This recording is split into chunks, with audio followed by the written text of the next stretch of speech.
पाकिस्तान में संग्राम छिड़ा है तो गाजा में कोहराम मचा हुआ है। इजरायल के रक्षा मंत्री का दावा है कि हमास का नंबर 2 नेता याह्या सिनवार किसी भी वक्त ढेर किया जा सकता है। यह बहुत बड़ी खबर है। याह्या सिनवार की तलाश में इजरायल की सेना ने खान यूनिस शहर को मलबे में तब्दील कर दिया है। सोचिए किस तरह से इजरायल के रक्षा मंत्री की यह धमकी यहां पर सामने आई। लेकिन इस बीच इजरायल की मुश्किलें कम होने का किसी भी कीमत पर नाम नहीं ले रही। दरअसल हिजबुल्लाह लड़ाकों ने हमले में दुनिया के टॉप डिफेंस सिस्टम में से एक आयरन डोम को ध्वस्त करने का बड़ा दावा किया।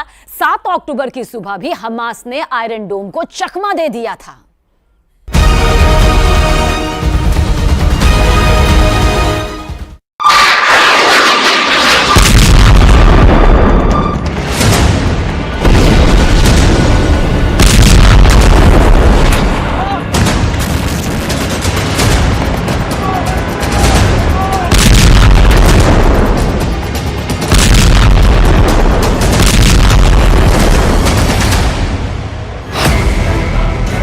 इजराइल को बड़ा झटका लगा है।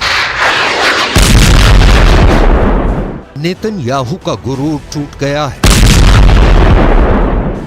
क्योंकि इजराइल जिसे हमास और हिजबुल्लाह के खिलाफ सबसे बड़ी दीवार कहता है, उसको नसरल्लाह के लड़ाकों ने एक झटके में खत्म कर दिया।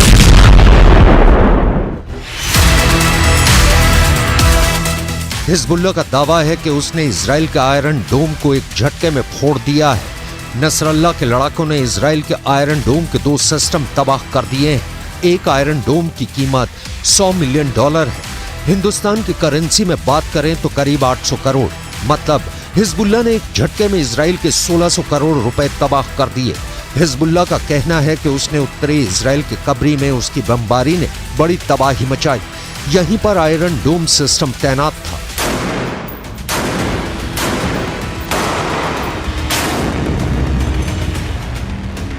ये बात पश्चिमी मीडिया भी बता रहा है और इसकी चर्चा अमेरिका में भी हो रही है, लेकिन इजराइल ने इस पर पूरी तरह से चुप्पी साध रखी है। हमास के रॉकेट को रोकने वाला आयरन डोम इस वक्त संकट में है। हर हमले का मुंह तोड़ जवाब देने की धमकी देने वाले नेतन्याहू ने आयरन डोम पर हुए हमले पर अब तक कुछ नहीं बोला है। हालांकि ये तो तय है कि इस हमले ने इजराइल की टेंशन बढ़ा दी है, क्योंकि यही वो सुरक्षा कवच है जिसके बलबूते इजराइल अपने लोगों की हिफाजत करता है। उसकी सीमा में आने वाले रॉकेट और मिसाइल को इजराइल अपने इसी मिसाइल डिफेंस सिस्टम से मार गिराता है। 7 अक्टूबर को भी जब हमास ने करीब 5000 रॉकेट से हमला किया तो आयरन डोम ने बड़ी तादाद में रॉकेट मार गिराए थे। हिजबुल्लाह जानता है कि रॉकेट इजराइल पर बेअसर साबित होते हैं, इसलिए अब उसने एंटी टैंक मिसाइलों का सहारा लिया है। वो तोप से भी गोलाबारी कर रहा है। हिजबुल्लाह लगातार इजराइल के लिए सरदर्द बना हुआ है। पहले भी इसने एंटी टैंक मिसाइल सिस्टम से इजराइल के मरकावा टैंक को निशाना बनाया और अब उसके निशाने पर आयरन डोम सिस्टम आ गया है। इससे पहले जब जब फिलिस्तीनी संगठन हमास ने रॉकेट से हमला किया है, आयरन डोम का सक्सेस रेट 95% से ऊपर रहा है। यानी हर 100 रॉकेट हमलों के बाद जब आयरन डोम की मिसाइल फायर की गई तो उसने 90 से ज्यादा रॉकेट को आसमान में ही रोक दिया। इसी वजह से इस एयर डिफेंस सिस्टम को लेकर दुनिया में मांग बढ़ने लगी। ये ज़ेलेंस्की की डिमांड लिस्ट में भी आ गया। आयरन डोम 4 किलोमीटर से लेकर 70 किलोमीटर दूर से हो रहे हमलों को रोक सकता है। ये मिसाइल को भी रोक सकता है।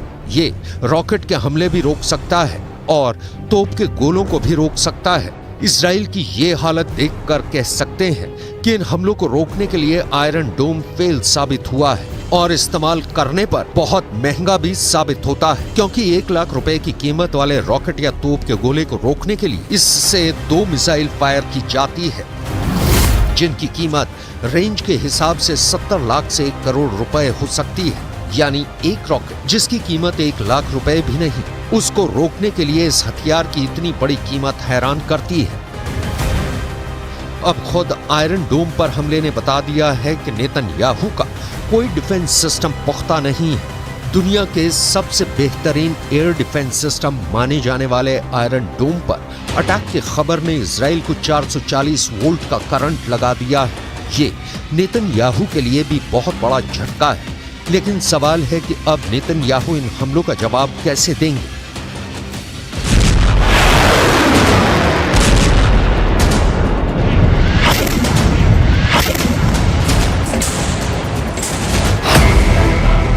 हिजबुल्लाह के धमाके के बाद दो लोग बहुत ज्यादा टेंशन में हैं। गाजा और इजराइल के बीच चल रहे युद्ध ने पूरे पश्चिम एशिया को तीसरे विश्व युद्ध के एपिसेंटर में तब्दील कर दिया है और इसकी वजह से दो ताकतें सबसे ज्यादा फिक्र में डूबी हुई हैं। पहले हैं इजराइल के प्रधानमंत्री बेन्यामिन नेतन्याहू और दूसरे हैं अमेरिका के राष्ट्रपति जो बाइडेन। दोनों की टेंशन का मीटर लगातार रेड लाइन को पार करता जा रहा है। इस तस्वीर को लेकर खौफ बहुत ज्यादा है। हमास से 2.5 महीने से जारी जंग और हिजबुल्लाह के बढ़ते हमलों के बीच अमेरिका के रक्षा मंत्री लॉयड ऑस्टिन इजराइल पहुंच गए। यहां उन्होंने एक बार फिर दोहराया कि इस जंग में अमेरिका इजराइल के साथ है। हालांकि उन्होंने इस पर कुछ भी नहीं कहा कि अगर हिजबुल्लाह की तरफ से हमले तेज हुए तब भी वो इजराइल का साथ देंगे। Palestinian civilians in Gaza is both a moral duty and a strategic imperative. So we will continue to stand up for Israel's bedrock right to defend itself. And we will also continue to urge the protection of civilians during conflict and to increase the flow of humanitarian aid into Gaza.